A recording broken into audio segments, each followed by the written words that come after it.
Gue tuh sebenarnya pengen dah nanya ke dosen, tapi tuh gue takut dah kalau misalkan orang-orang tuh pada kayak ngira apaan sih lo kayak gitu aja ditanyain, ih ambis banget nih orang nanya-nanya kayak gini.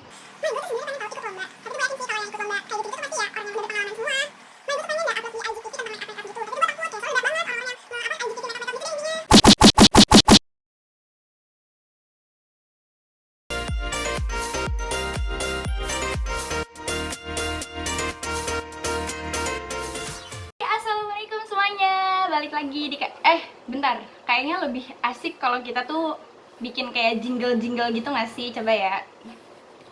Selamat datang. Ulang. Selamat datang lagi di kanal Mai Saroh Batubara. Yeay! Ya, baru saja kita saksikan tadi acara mempermalukan diri di publik.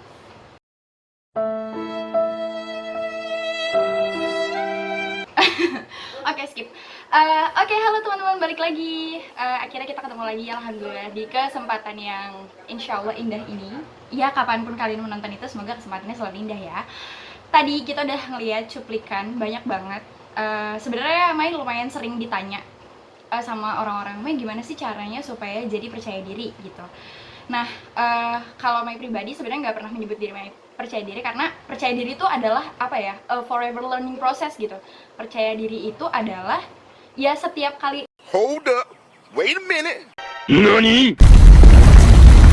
setiap kali kamu gatel, maaf, setiap kali kalian mau melakukan sesuatu dan ada rasa, pasti tuh kadang suka ada rasa takutnya dulu, suka ada rasa mindernya dulu, suka ada rasa bertanya-tanya dulu, bisa nggak ya kira-kira, kan kayak gitu sebenarnya. Nah, kalau udah kayak gitu artinya apa? Artinya si hal-hal yang kayak gini, si nervous sebelum si nervous lalala segala macem itu adalah alamiah banget terjadi sama manusia sebelum setiap mereka melakukan sesuatu kayak gitu. Jadi kalian gak usah pusing-pusing gitu mempertanyakan diri kalian, kenapa sih gue kalau kayak mau ini pasti gue tuh suka minder dulu, pasti gue tuh suka takut-takut dulu kayak gitu-gitu. Gak apa-apa, karena setiap manusia pasti pernah ngalamin hal kayak gitu. Nggak percaya? Sok coba tanyain semua orang yang kalian kenal. Kalau kalian rajin, nah coba ditanyain kayak gitu. Bahkan dokter Ivan Joseph pun itu pernah bilang kalau si percaya diri ini adalah sebuah skill, adalah sebuah kemampuan. Artinya apa sih kalau dia kemampuan? Ya artinya dia tuh bisa diusahakan, teman-teman. Artinya tuh dia bisa dilatih. Hal yang paling terpenting, berarti semua orang bisa percaya diri kalau emang dia bisa dilatih. Jadi percaya diri itu bukan sebuah ilham gitu yang tiba-tiba orang dari lahir tuh emang udah ditakdirkan untuk percaya diri. Enggak, percaya diri tuh perkara soal jam terbang, perkara soal mau mencoba hal baru yang kayak gitu-gitu. Dan itu yang kadang-kadang kita suka kita luput gitu, suka kita lupa. Kita tuh kadang-kadang lebih suka mikir konsep percaya diri itu adalah sesuatu yang baik untuk dimiliki. Coba tekankan, sesuatu yang baik untuk dimiliki. Jadi kita kayak misalkan muji orang nih, iya dia keren ya, dia orangnya percaya diri banget, pengen deh gue percaya diri kayak gitu. Padahal kalau kita balik lagi ke definisi Dr. Ivan Joseph ini, beliau tuh bilang kalau percaya diri tuh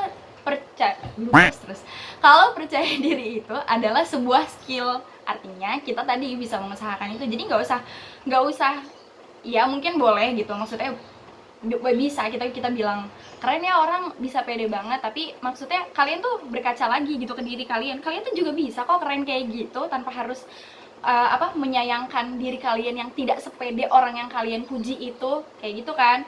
Bahkan yang tadi aku bilang, kita tuh kadang-kadang lebih sering mengkonsepsikan si percaya diri adalah sesuatu yang baik untuk dimiliki ketimbang sebagai sesuatu yang harus kita milikin di diri kita. Padahal itu penting banget sih skill percaya diri itu.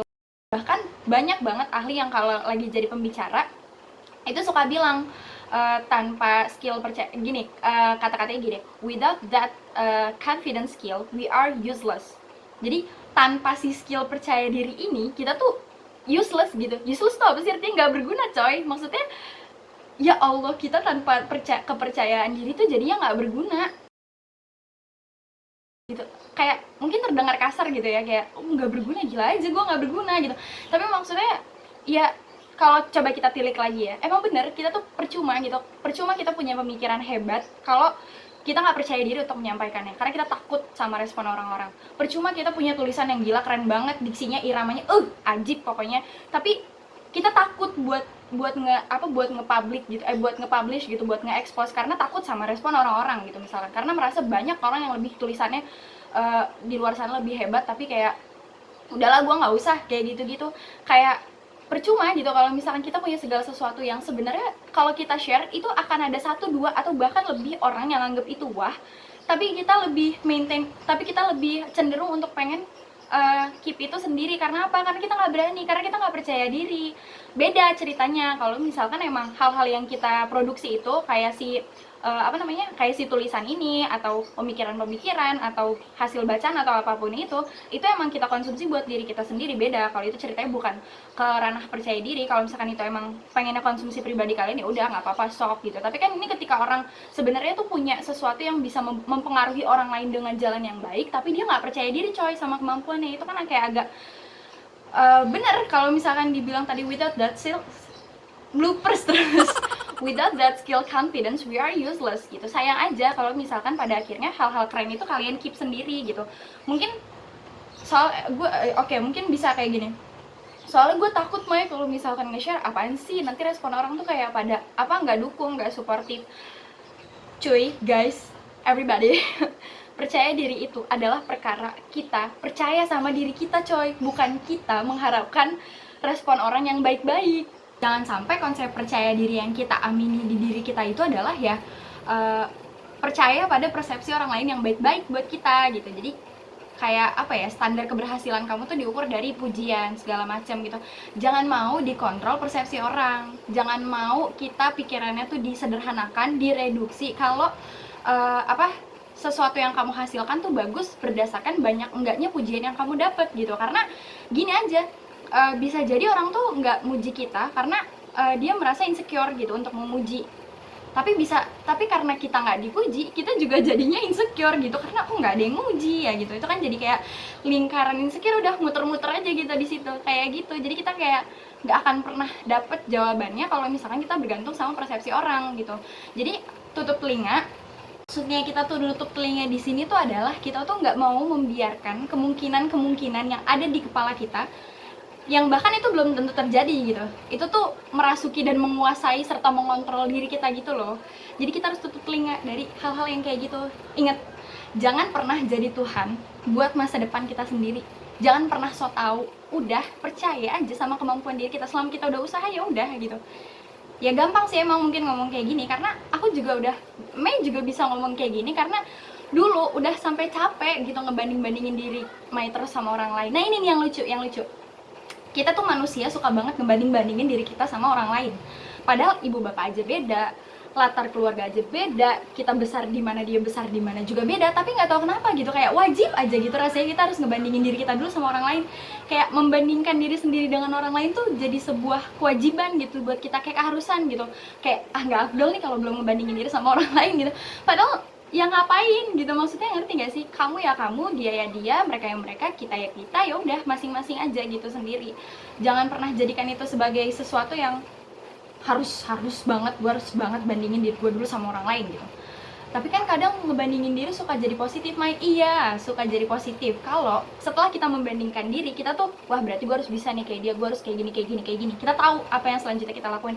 Tapi bakal jadi menyakiti diri kita sendiri gitu kalau setelah kita ngebandingin kita malah langsung mikir ya udahlah emang dia doang ya bisa, ya udahlah gue emang udah ya udahlah gitu, emang dia doang kok yang paling sudah. Habis itu udah gitu aja, kita nggak tahu kita harus ngapain, kita nggak tahu apa yang harus kita lakukan sama diri kita sendiri gitu. Kayak itu tuh udah jadi budaya wajib gitu kalau membandingkan diri. Tapi coba deh kita mulai minimalisir gitu. Coba kita jangan kayak kayak pasang mata kuda nih, kuda kan ketutup ya di sininya nih. Kita coba untuk nggak ngelihat sekitar gitu, maksudnya dalam artian nggak ngeliat sekitar positif ya, nggak ngeliat orang-orang yang kemudian kita jadikan patokan untuk dibandingin, terus kita malah lesu sendiri, minder sendiri, balik lagi gitu terus hidup. Cakep. Udah, jangan menyakiti diri sendiri terus guys. Nggak apa-apa kalau kita mengharapkan status, kita mengharapkan pujian, kita mengharapkan jabatan, itu adalah hal yang sangat normal, sangat wajar. Bahkan Abraham Maslow sendiri itu membuat itu jadi skala kehidupan, hierarki kehidupan gitu, dibikin sama beliau teorinya.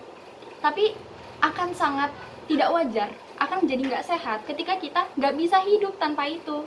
Ketika kita kayak seakan-akan kita tuh bukan diri kita gitu kalau kita tuh nggak dapetin itu semua. Jadi inget teman-teman, jangan sampai kita kehilangan identitas, jangan sampai kita kehilangan siapa diri kita sendiri karena kita nggak ngedapetin hal-hal tadi. Kita nggak dapetin legitimasi, afirmasi, pujian atau apapun itu. Jangan sampai karena itu semua ada di persepsi orang lain yang belum tentu sebenarnya kita tuh butuh gitu persepsi mereka terhadap diri kita. Mungkin kita akan butuh persepsi beberapa orang terdekat kita, udah sampai situ aja sebenarnya cukup, nggak usah sampai seluas itu kita mikirin perkara yang itu malah nanti membebani pikiran kita kayak gitu. Kalau kata Yasmin Mogahed, don't be a slave to those social standards. Jangan pernah jadi budak ke standar-standar sosial yang itu sebenarnya nggak sehat. Kamu ya kamu gitu, kamu yang membentuk diri kamu sendiri, percaya aja udah. Memang selalu akan ada timingnya gitu, akan ada timingnya dimana kita tuh nggak percaya sama diri kita atau kita memikirkan orang lain, tapi nggak apa-apa, itu dinikmatin dulu. Setelah itu keluar pelan-pelan dari situ, langsung tebas semua pikiran-pikiran yang nggak berguna tadi gitu. Jangan merasa nggak berguna intinya kalau kita nggak ngedapetin itu semua, tapi ngerasa nggak berguna lah ketika kita benar-benar nggak percaya sama diri kita sendiri. Kayak yang tadi Dr. Ivan Joseph bilang, we are useless without percaya diri itu. Oke? Lagi-lagi baru saja kita menyaksikan ceramah bersama Mama Mai. Oke, jadi itu ya teman-teman, stop komparasi, stop membandingkan diri. Jangan lupa selebrasi hal-hal kecil, selebrasi ketika kamu udah bisa memaafkan. Wah keren nih, aku udah bisa memaafkan.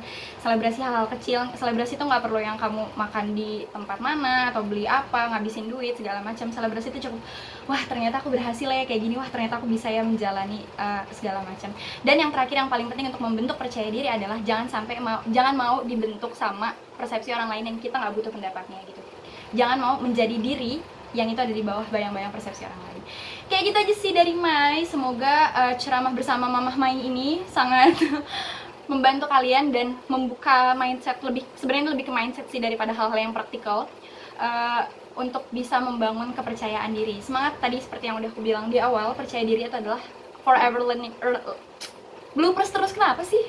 Forever learning process. Jadi dia adalah proses belajar selamanya dan akan selalu ada timing di mana kamu nggak percaya diri, tapi nggak apa-apa, itu alamiah. Bangun lagi, bangun terus, dan semangat. Pokoknya segitu aja dari Mai. Jangan lupa jangan lupa ikutin lagi konten-konten Mai di minggu depannya lagi, dan seterusnya insya Allah. Semoga bisa terus menebar manfaat, karena itu yang aku selalu garis bawahi dari kanal YouTube ini. Oke, kayaknya nggak ada jingle penutupannya karena lagi nggak kepikiran apa-apa. Jadi ya udah, sekian, see you, dah.